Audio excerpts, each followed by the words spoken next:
8 شب مغازه رو وا میکنه، ولی خب تا ساعت 10 صبح. فضا که خیلی نوستالژیه.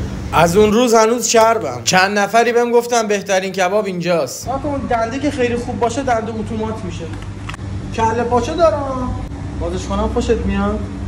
تو کار ادوبازی نبود، کلا تارگتش مزه بود. سیخا بره‌ای ان، خبری از گوسفند موسفند نی. کارا که رفتن رو منقل، نصف شریعتی ابرای دودزا بود. نصف شب لنگ شدی بیا.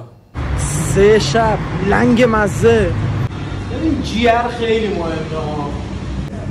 اینم بوریس بادمجونه که خیلی خوشمزه میشه با کوبیده. عمو راست میگفت، با اختلاف یکی از بهترین کبابایی که من تو چند سال اخیر خوردم اینجا بود. سنتی جوابه، دوغش هم رایگانه، شارژش هم رایگانه. این چی مثل دنبه کارو در نمیاره. ترد بود از درون نرم، سیلی مزه‌ای بهت میخوره اینجا. ببین ترکیب کوبیده و بوریس بادمجون یه مزه جدیده. خب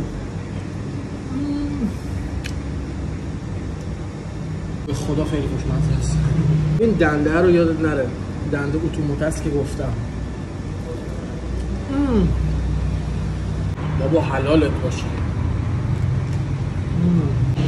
پیتزا و کافه با کلاسه که همه باید میان، با یه نفر باش که جیگر باید بخوره.